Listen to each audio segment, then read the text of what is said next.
Welcome in, everybody, to Bears All Access, brought to you by IGS Energy with a broadcast partner from News Radio 780 and 105.9 FM, WBBM, Tom Thayer. I'm Jeff Joniak, and joining us as well from SiriusXM NFL Radio's Moving the Chains, former Chicago Bears quarterback. That great 2001 season keeps ringing in my ears. Jim Miller, who predicted 13-3 way before the season began, and that's exactly what they finished, going out of the playoffs before bowing out at Old Soldier Field before the new facility opened up. Jim, how you doing? And you got your traveling shoes on, ready to roll? Yeah, I'm ready. We head out next Tuesday, so I'll be gone for about a month, hitting about 20 to 22 different camps. So looking forward to it. It's just good to be back out on the field and just see guys going to work. I mean, that'll be just fun to be a part of again. Tom, I know you're not a traveling man, but it'd be kind of fun to take a dip in to look at all 32 teams before you get the season started. You'd learn a heck of a lot. Yeah, it would be. But I also look forward to going to Bears practice every day, because it's incredible how you see the maturation process of a team from day one till the end of the football season that we have the luxury to see. So, we've talked a lot about different subjects throughout the offseason. Now we're going to be talking about real football, real development, about the process of these young guys to see how they fit in, and to see how these old guys are coming, not old guys, the veterans are coming along in their career. All right. We got to thank our producers, Jordan Tredup, Dan Barilli, Katie Tuber helping us out. Certainly the friends here at 670 The Score, our final show before the start of training camp. Later on in the program, we'll be joined by NFL.com writer Adam Rank from NFL Network and NFL.com. He'll join us to talk. He's a Bears fan, big Bears fan. We got the weekend arrival, Tom, of the rookies, quarterbacks, and rehabbing injured players. So the rookies kind of get a lay of the land a little bit, even though they had the mini camp or the rookie mini camp. It is helpful to get a little pre-start. They won't be in pads by any means, but what does that do for the young guys as they find out what the routine is going to be every morning up at Hallis Hall?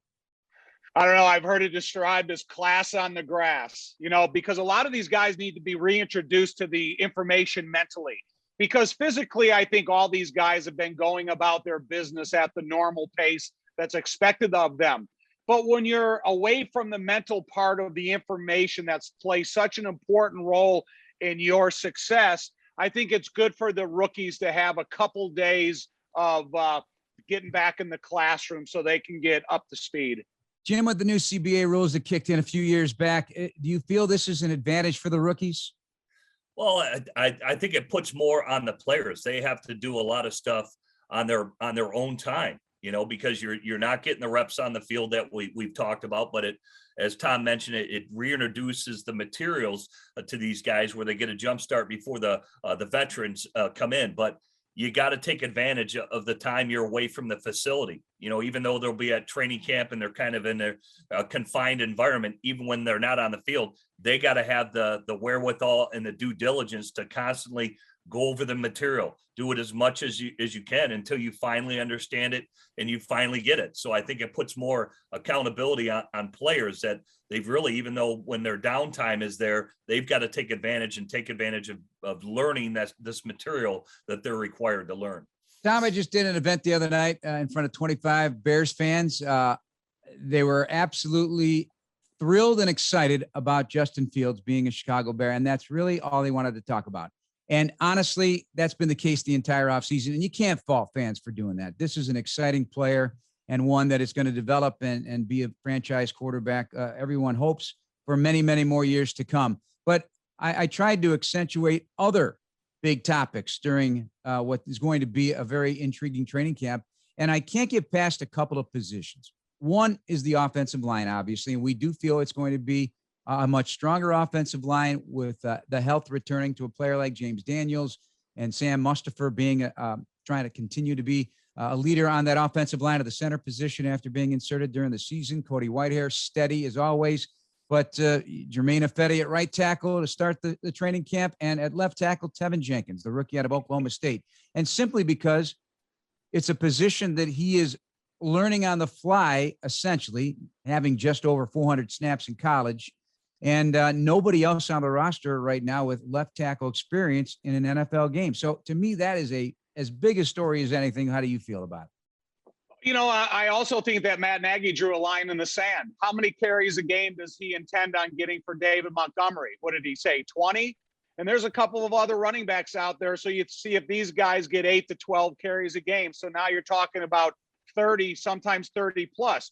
And I think that's what the offensive line wants to hear, Jeff. They want to hear that, listen, we're going to run the ball. We are going to be physical. We are going to make this offense move forward and complement no matter what quarterback plays behind center, that if they can have a strong running game, it's going to help their passing game. So I like Matt Nagy taking over the play calling duties and coming out and saying that he has intentions to complement David Montgomery, because I think Montgomery and the offensive line, Jeff, go hand in hand.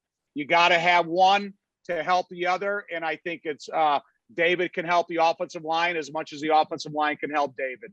Hey, Big Jim, you're the quarterback. You're Andy Dalton. You're Justin Fields. You're Nick Foles. You're going to camp. You get the layout of the land from Matt Nagy on the first team meeting. This is what we're going to be. They start installing plays.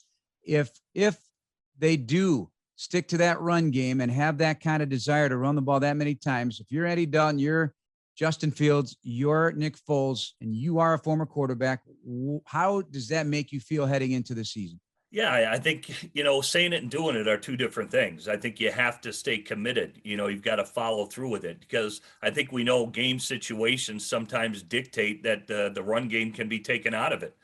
So even say if you're behind in a game, you can't panic. You got to have the wherewithal and the commitment that you've presented the players that you're going to follow through on it. I mean, how many times do we see teams that say it and then they go into a game, bad things happen, and then they abandon what they originally tried to do and just scrap the game plan? So I think it's, like what Tom said, the message is there that this is what we're going to do, but you have to follow up and have the commitment, because the play action pass game will play off of that so well, and could be such a big part of the Bears offense as long as they stick to running the football. In a game, in your career, Jim, did you ever get to the sideline and say, Coach, we got to stay on the run? And you start to feel it slipping away. Everybody likes to throw the ball. Obviously, you're QB.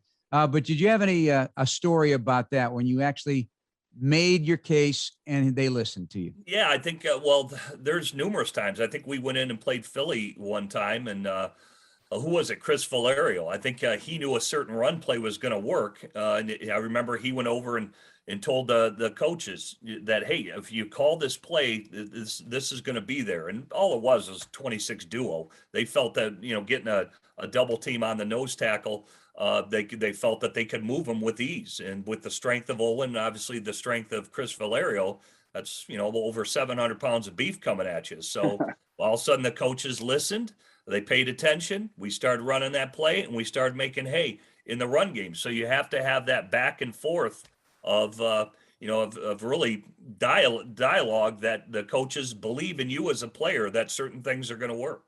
Tom, what game was that again? You ran the ball like 25 times in a row?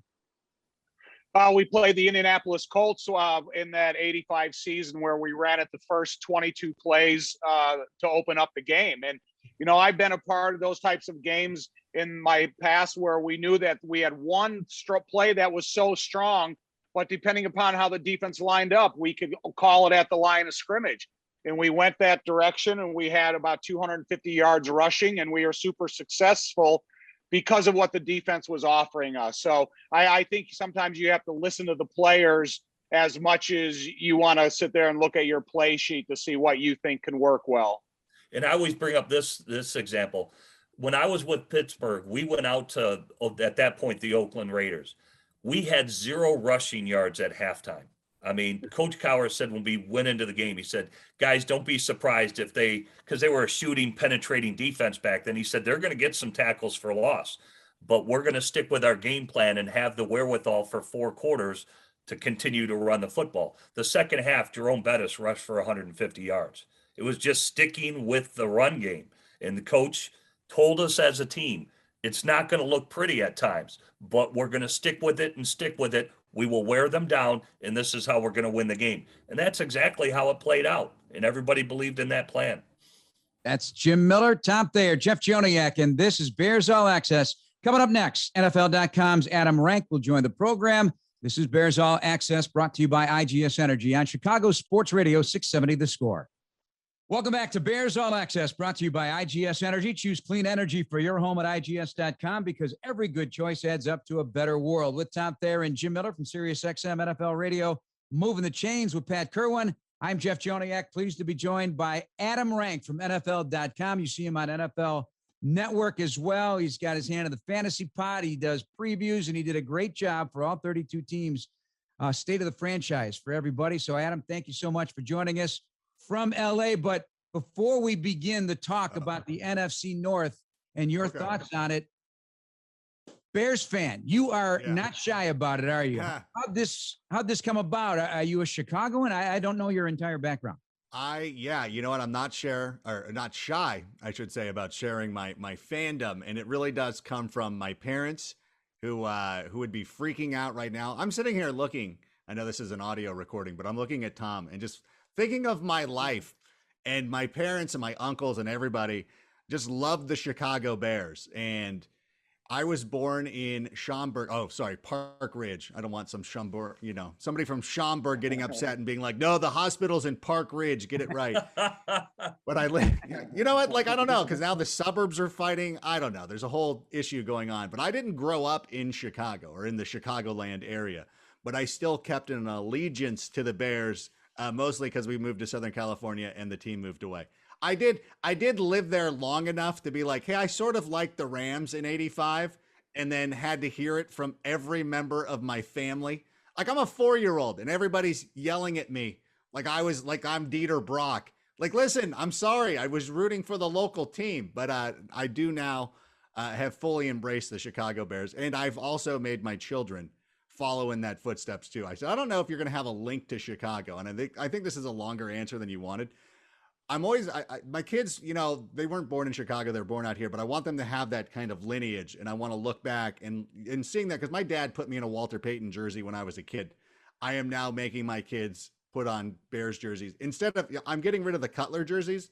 I'm getting them Justin Fields jerseys. So that'll be a little bit better, but it's just something that's now going to be a family tradition. Well, you can always change that C on the Cutler jersey, turn it into a B, and it becomes a Butler, and you're right back in the '85 team. But I want to ask just real quickly about the division. You take in consideration every head coach in this division. Give me the temperature of their seats at this point. Well, I think LaFleur is probably the safest, regardless what happens. So he's good. Dan Campbell is coming in, brand new coach. He's going to get an opportunity, hopefully a couple of years, to try to prove himself. It is a little, I don't know, you can take it one of two ways of having Anthony Lynn on your staff. Number one, it's good if you're an inexperienced head coach. It's always good to have somebody on your staff who has been in that role previously, who can help guide you along and kind of, knows what it's like to call a timeout in an NFL game. I do believe that he's going to get unless it's a complete disaster and they would turn to Anthony Lynn, but I think that he's going to get a little bit of run. Mike Zimmer, of course, has been there a long time with the Minnesota Vikings. It seems like every other year, the Minnesota Vikings are competitive. It's kind of like you're walking by a roulette table and it's like one red, one black, one red, one black. I don't know. This is their odd year. This is the year that Mike Zimmer is supposed to be good. Of course, he's got his son as the assistant defensive coordinator. Kubiak's son is the offensive coordinator. So it'll be interesting to see how that plays out, because at some point, it feels like Mike Zimmer needs to stretch together some consistency. Adam, since you just wrote about the state of all 32 franchises, what is the state of the Green Bay Packers? And it could be two states, one where Aaron Rodgers does show up, one where Aaron Rodgers doesn't show up. That could be the state of that franchise. There was a lot of glee in my heart writing about the possibility of Aaron Rodgers moving on from Green Bay and what it would be like, and what everything would, how the world would be different without Aaron Rodgers as the quarterback of the Green Bay Packers. Because I think those fans are a little too spoiled. These 30-year-old millennials who've never experienced what it's like to go through a season without a Hall of Fame quarterback. It's not even like having a franchise quarterback. You've had two of the best quarterbacks of all time, guys who are probably in the top 10 of all time. And it's, you know what? It's a weird world. You don't know what it's like. And so I also look at this too, because the Milwaukee Bucks just won the NBA championship. And I don't know if this is going to be some sort of monkey's paw situation where some kid had found the monkey's paw in a flea market in Milwaukee and then wished for a Bucks championship, not knowing that it's going to set off a chain of events that would include, Aaron Rodgers being dealt to the Las Vegas Raiders or something. Actually, I don't want him to go to Las Vegas because that would mean Derek Carr would come into the division. I'm like, I don't want you to have a good quarterback. I want you to try Jordan Love. You stick with the quarterback that you thought was going to be better than Aaron Rodgers, or the heir apparent. You should have to wear that. So I'm looking forward to see how that plays out, because these Packer fans sure seem to think that they're this great model organization. Oh, they always feel like they're the LA Lakers of the NFL. And I'm like, bro, you're the Mavericks. You had a generational talent and you have one title to show for it. And I know you can come in and make fun of me. We have one title since 85. A hell of a title, by the way. I'll take that. If you asked me, I don't know. And my dad used to always talk. This is one of my dad's running jokes, and I'm sorry that I'm going to share it with you. He's like, my dad was convinced that somebody asked a Bears fan, do you want to have a string of Super Bowls or do you want to have the greatest team of all time? And that person chose greatest team of all time. So if that's what you're trying to come back at me with, it's like, oh, look at you. You had the greatest team ever in football history, because there's no debate about that. It's ridiculous. But I would love to see the Packers have to wallow in this and find out what it's like to go into a season where your quarterback's not going to bail you out all the time. Because that's the biggest thing. It's like you're always able to be bailed out. Like Aaron always pulls it. You know what? You guys do, irresponsible things, and Aaron always bails you out. And I want to see this. I want to see you live life like me for a change. Well, the network needs to send you to the shareholders meeting next week to ask all the tough questions. That's what needs to be done, Adam. I would love that. Yeah, let's do it. I would happily make that journey.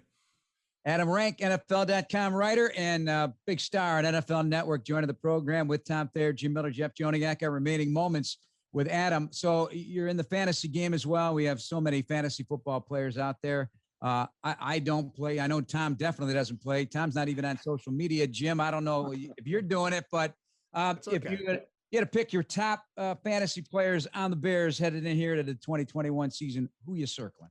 Well, number one, I love David Montgomery, and I love when Matt Nagy was talking about getting the ball to him 20 times per game. And it's always good when coaches say that. I know that Matt, I call him like I'm his best friend. I feel so stupid. Like, Jeff, I'm so sorry. I feel like this is where I get exposed as some sort of fraud. But I really like that Matt Nagy was mindful that he needs to get the ball into the hands of David Montgomery. I think that he's shown himself to be a dynamic back. I think, as you said on NFL Network the other day, the left tackle position and rebuilding this offensive line is going to go hand in hand with how good David Montgomery can be. And when you have a young quarterback, and whether it's Andy Dalton or Justin Fields, I think that running game is going to be very important. And I hope to see Montgomery get those opportunities. He was fantastic down the stretch. I think we finally got to see David Montgomery fully operational. It had been a Dodge Charger that had been in the garage for so long, and they're finally out. The guy's driving it in the neighborhood, and you're like, that's a sick car. Yeah, love seeing that. We should see more of that this season.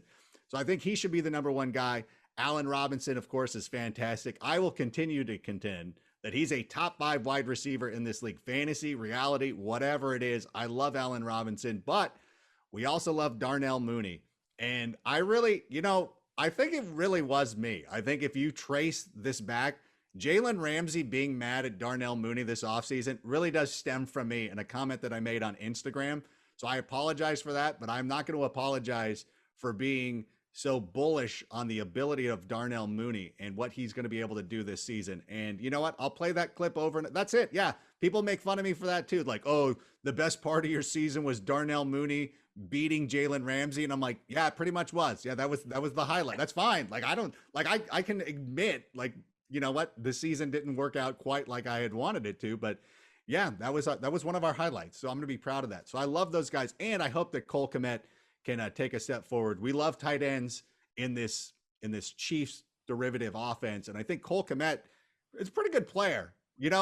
It's funny to me, again, like you guys know this as well as anybody, like tight end is a tough position to learn. And it is probably, especially for fantasy football, it's the one that takes the most time to come in and really grasp, because I think it was Greg Olson who was talking about it. This, by the way, if you get me started on the Greg Olson trade, sorry, no, that's not what you were asking, but I will say We don't have enough time for that. Dang it. But he was talking about how difficult it is to make the transition into the NFL, and Cole coming in last year in a COVID limited offseason and now getting a full workload. I think he's going to be fantastic. So I'm really optimistic about some of these Bears players in fantasy football. Hey, Adam, I want to go back to Green Bay for a second because, okay, we heard a lot about, they offered Aaron Rodgers the most money for an extension that they could possibly give him and a quarterback. He doesn't want to be there for 5 years. But what does that tell Jordan Love? That we don't believe in you, that you're even close to being ready because we're willing to keep Aaron Rodgers for 5 more years? Or was it just kind of, shooting up in the air and hoping they hit a bird as it flew by? Maybe a little of column A, maybe a little of column B. I really love the fact that there's a lot of people in this world who would say things like, you couldn't pay me enough money to live in Milwaukee or Green Bay. Aaron Rodgers is going out there and actually putting his money where his mouth is. Like, yeah, that's exactly right. Like, you couldn't pay him enough to live there. Apparently, I do believe, though, Tom, you hit the nail right on the head with this is sort of a vote of no confidence for Jordan Love. Like, you drafted him as a developmental prospect. And, maybe it's a little unfair to say that he's not ready right now. When is he going to be ready? Like, How long is it going to take him to make that transition to the NFL? Because we've seen some of these other quarterbacks come in and immediately pay off. And Patrick Mahomes, took 1 year off and then he was ready to go. And I think that's the player that he gets compared to a lot. So he had a full season. He's behind it. You've seen him in practice. That's the thing, is like, you've seen him in practice. So you've made the assessment. And if you've made the decision that he's not going to be ready for the next 5 years, then why were you even drafting this player? So that's a tough one. All right, Adam, you are highly entertaining. You are a wordsmith, and I took too much of your time, is what you're trying to say. No, you're outstanding. You had 10 questions. You got the 3. I'm so That's sorry. all right. I'm so excited. I see these faces. I'm too excited. I can't control. I saw you on NFL Network and I was like, oh my God. I'm like trying to tell the producer, like, tell Jeff I said hi. And they're like, Adam, please shut up. Like, let him do his thing. I'm like, okay. Hey, we'll have you on again, Adam. Great job, and have a great 2021 season. Appreciate you joining us. Thank you so much for having me. I loved every second. Thanks, Adam. Back with more on Bears All Access here on Chicago Sports Radio 670 The Score. Race anywhere, anytime. Register for the PNC Bears Virtual 5K and Kids Dash and make a difference. Sign up chicagobears.com/5K with Tom Thayer, Jim Miller, Jeff Joniak. I know Tom's smiling. Jim, you guys want to run with me? We're going to do the Kids 5K. We in. You got new body parts, for crying out loud. New hips, new knees. We're ready to roll.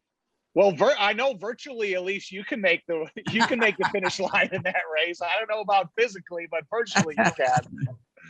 Yeah, I got some aches and pains, but I can pull it off. That's for sure. All right, fellas, let's break down some other camp battles. We talked about the offensive line in our first segment. I'm going to go to the defensive side of the ball and talk about that cornerback position, because obviously Jalen Johnson is ready to take off in his second year, healthy, ready to go. I like his demeanor. I like his attitude. It was never too big for him last year. But then it's going to be a battle for both that inside slot and the outside cornerback position. So let's take a look at it. We're going to start with Jim. And there's a lot of different names there with varying degrees of experience or what they're coming off of. Desmond Truffant, rough year in Detroit, comes here, a lot of experience. If he can get back to his form of being a guy who makes plays on the ball, that would be big. Artie Burns had a chance last preseason, was not able to stay healthy. And then you got Kendall Vildor, who got a lot of attention during the veteran minicamp. Corners with confidence play to their talent. He played with a lot of confidence during the minicamp. Yeah, I think, Kendall, he got his feet wet last year, got in some playing time. You're right. You've got two veterans there in Artie Burns and Desmond Truffant. Desmond certainly has the most experience of all of them. But as we know, Father Time catches up with everybody. And can he stay healthy for an entire season? The guys that are behind him, Artie Burns, Duke Shelley, Kendall Vildor, have played. There's just not a lot of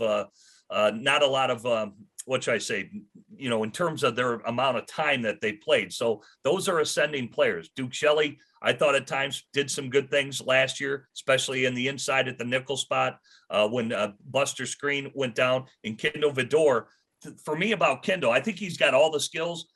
I'd like to see how much he's grown physically. For me, when I thought the Bears, picked him, he'd had to spend a little time in the weight room and just beef up a little bit so he could really compete with the rigors of football, because his frame's not as big as some other players. But if he's done his due diligence, he'll have an opportunity to show his wares. But I think they'll be ready with the guys that they have up front that'll help them out in terms of the pass rush where they're not covering all day.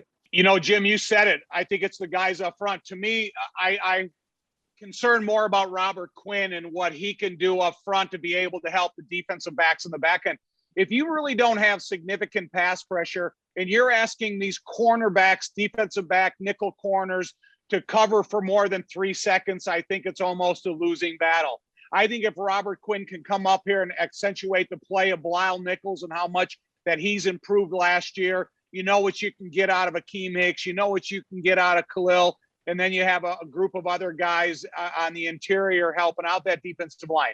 If that defensive line can push the urgency of the quarterback up to about that 2-second mark before he's thinking about getting rid of the ball, that's what's going to help the defensive back. So, again, I like the selection of guys that you have in the defensive backfield. I think we need more of a selection of guys up front to be able to complement the rushers. But a lot of it is going to be if Robert Quinn can show up like he's demonstrated in the history of his career that he can play at that level. And that is true. But when the quarterback's getting rid of the ball so quickly now in today's NFL, those guys really have to be ready. And I look at that slot position because it's a difficult one. You have to cover everybody, and you have to defend the run, and you have to be a smart player, and you have to be physical, and you have to stay healthy. The Bears had a really good one in Bryce Callahan. Could not stay healthy here. He has not been able to stay healthy throughout his stay in Denver either, but he's regarded as one of the best slot corners in the NFL. Jim, that position from a quarterback's eyes on the other side of the ball, how significant is it that they find the right guy for that spot? Yeah, because a lot of times nickel has kind of become the base defense. Teams will go out there on 1st and 2nd down, and they'll be in a 3-wide package, which is going to force that nickel back on the field. It's just that's the way the game has evolved. And as Tom would refer it to, say, a pass rusher, you don't want a pass rusher to have a 2-way go. So imagine you're on an island there in the slot on a receiver. What does that receiver have?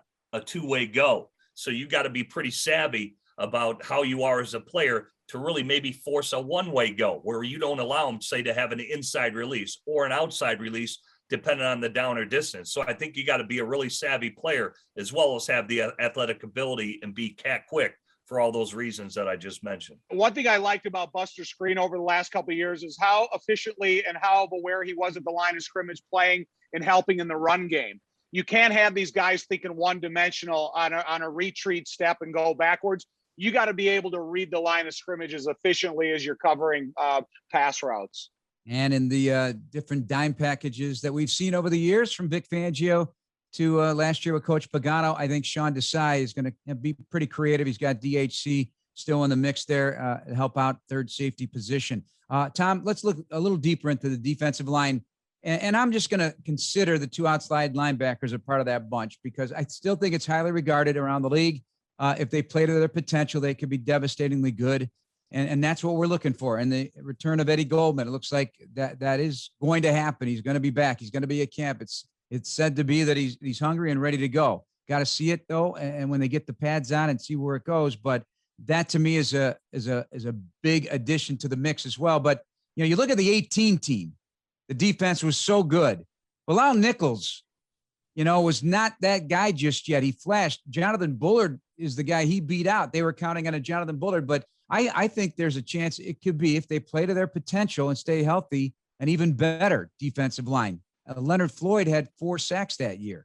I mean, if you're saying what you say about Robert Quinn, I mean, if he gets back and rolling and is healthy, it could be a really big story for the defense and Sean Desai. Yeah, and I think what Bilal Nichols has been able to do the last couple of years and how much improvement he's shown with the willingness and the ability to play on the inside, but probably being more effective on the outside. I think he's the type of guy that can attract so much attention like Akeem does on the other side that it can help Khalil or this can help Robert Quinn.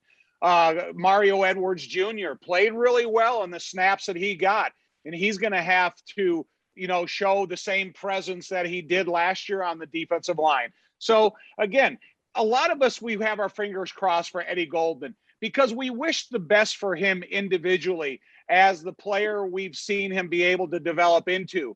Now, if he comes out here with a great attitude and all of a sudden he's attracting double team attention on the inside, it only kind of opens up those outside guys to have less bodies, less hands at them. So it is going to be a team effort, and I can't wait to see how Sean Desai puts these pieces in place initially to take advantage of what he assumes is the opponent's vulnerabilities. Travis Gibson, also Jeremiah Tachu adding to that mix as well, looking for further development of that defensive front. Jim, with Tom mentioning Sean Desai, we all know him very well. I do think you could be safe to say that he is not only super smart, but if things go well and he is the play caller that we think he is, this could be a rising star defensive coordinator in the National Football League as a young guy.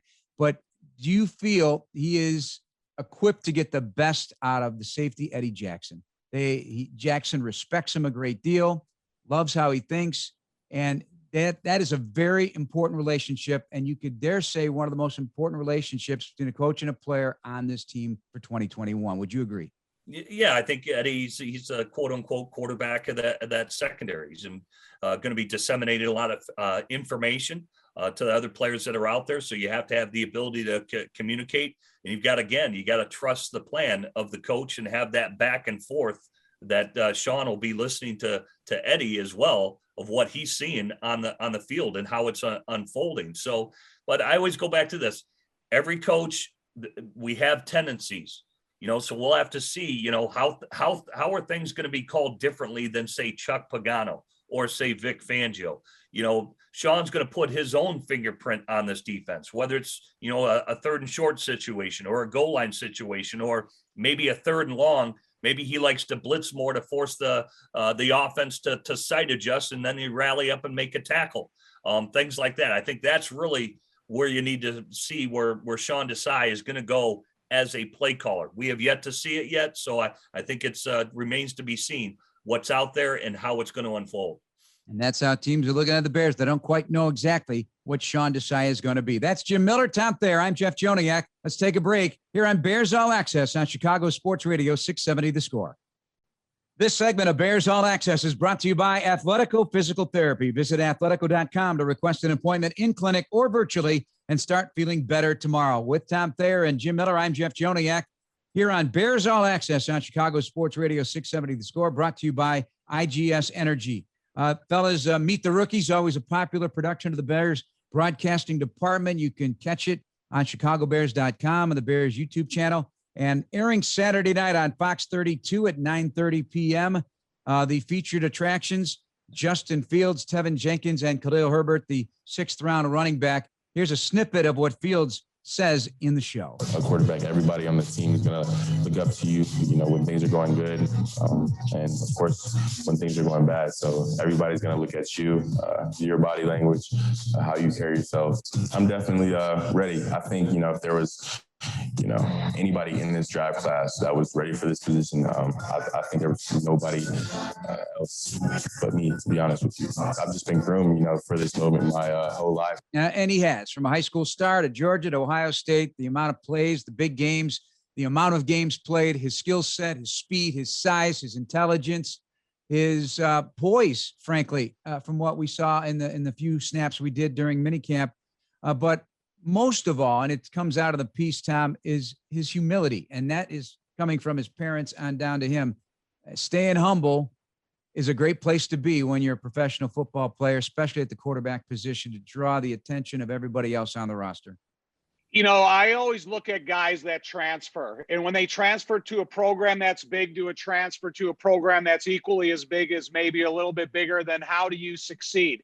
And Justin did everything that was asked of him. And that tells me a lot about a player, because there's other guys that have gone to a Division I school and then went down a division or two. They've had a good career because of it, Joe Flacco. But here's Justin Fields going from a big program to one equally as big. So I like to, when you know, it's like a poker player. You're betting on yourself, man. You're going all in, and I believe in my hand, and I believe what I'm going to be able to accomplish. And he went out and did exactly that. That's why the scouting and the people that admired the talent that he brought to the table became enamored with him, because here's a guy that left a program and came to another one and took charge and was equally as successful as he bet on himself to be. Jim, you're going to get 1,000 fans a day max at Hallis Hall for the first time. Fans at a training camp in that facility. It's going to be fun and hear all the clamor of the fans and their excitement about it. If you were to give them a guide to what to watch at the quarterback position during this particular camp with Andy Dalton and Justin Fields and Nick Foles taking snaps, what would that guide take their eyes to? What do you suggest they look at with these three?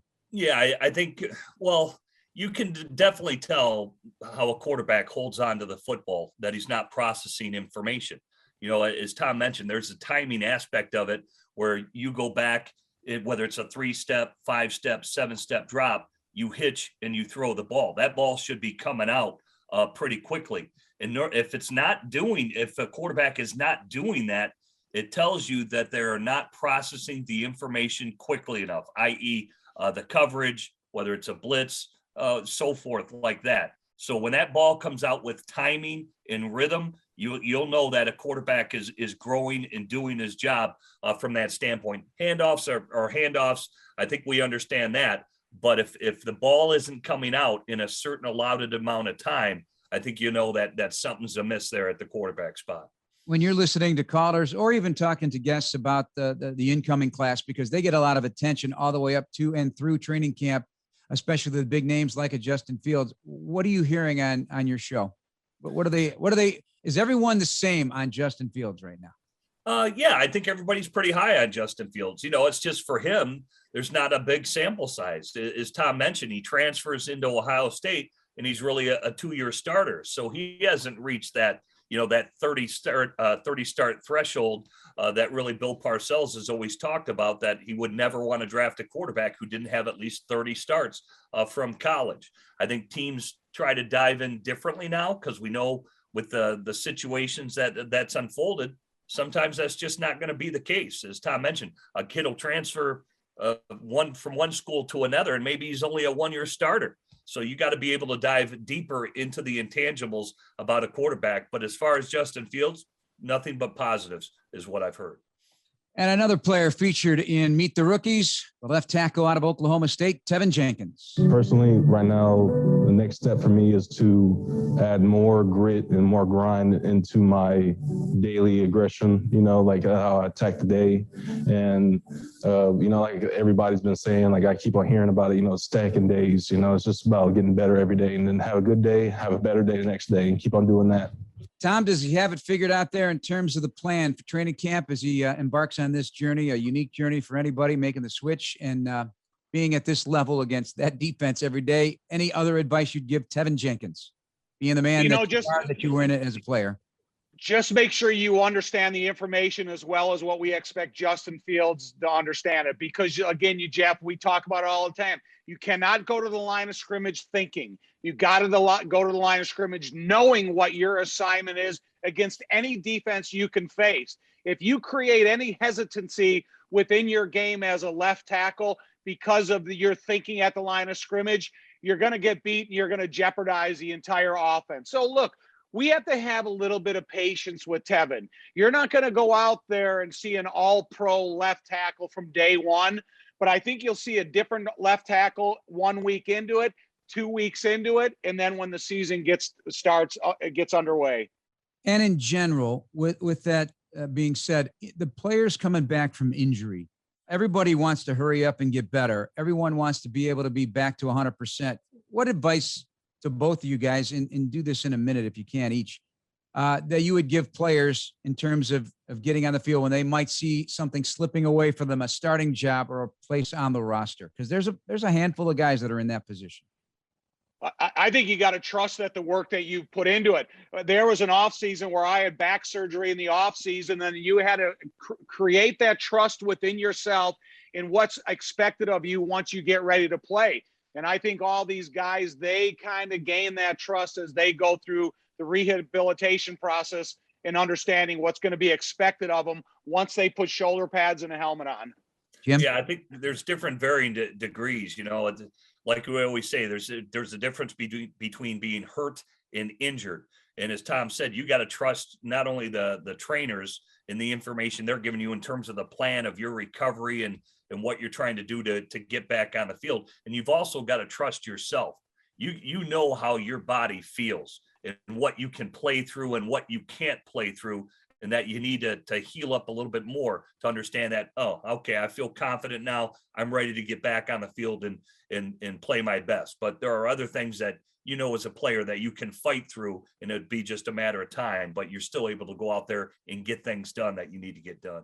Couple of key players we'll keep an eye on. Daz Newsome, not sure what his availability will be with a broken collarbone during the rookie minicamp, and also Tariq Cohen as he works his way back from a torn ACL. All right, more to come. Last segment ahead. For Jim Miller and Tom Thayer, I'm Jeff Joniak on Chicago Sports Radio 670 The Score. See your 2021 Chicago Bears at Soldier Field for the first time this season. Get tickets for the Meyer Bears Family Fest at chicagobears.com. That's coming up on August 3rd. Fans will be, it's during the week, and it'll be interesting to see. A lot of fans who cannot get to Hallis Hall or didn't win the lottery to get there will be at Soldier Field, and that's always a fun time and a good practice. All right, remaining moments, fellas, real quick. An interesting thing done by Pro Football Reference. They went back to the 1960 season, and, sacks were not a thing until 1981, but it meant that they looked at the tape. Jim Osborne would have had 15 sacks in 76, Willie Holman 14 and a half in 79, Wally Chambers 14 in 1975. That's just below Richard Dent's 17 and a half in 17, the all-time records. But that's an interesting exercise. And I think it's important too. And I would have loved to know what Deacon Jones's numbers would have been. Right. I can't wait to find that out. But a guy like Jim Osborne, Tom, his number really jumped to 81 sacks. And for that matter, so did Dan Hampton's to 82. Just some thoughts on that. Hey, Jim Osborne was a great defensive tackle. He was kind of ahead of his time. He was a combination of a guy like big, thick, strong on the inside, like Steve McMichael. He was able to absorb heavy-duty double teams at that time where you could hold the player up top and you could chop his knees out from underneath him. So I think Jim Osborne has all the respect in the world as one of the premier defensive linemen, defensive tackles in football throughout his time. Jim, different topic. Roquan Smith, the inside linebacker position and the linebacker position in general. I think it got everybody's attention with Fred Warner's big $95 million deal in San Francisco. Roquan's going to get an extension, but as a player that knows what's going on and what happens next with the Indianapolis Colts, a great linebacker, or Darius Leonard, what's it all mean? Yeah, I think we all know the cap's going to start going up again, and these crazy numbers are coming out there. And if Roquan can continue to play, I thought he played at an all-pro level last year, and that's no offense to Bobby Wagner. That's how well Roquan played, in my opinion. So, yeah, I think the Bears know it's going to come at a heavy cost. All right, we're out of time, fellas. Appreciate it. We'll see you at training camp, Jim, in a few weeks. And now thank you for everything you did this offseason as well. For Tom Thayer, Jim Miller, I'm Jeff Joniak. Thanks to Jordan Tredup, Dan Brilli, and Katie Tuber, and the folks at The Score. That'll do it for us tonight. Talk to you from training camp on Chicago Sports Radio 670 The Score.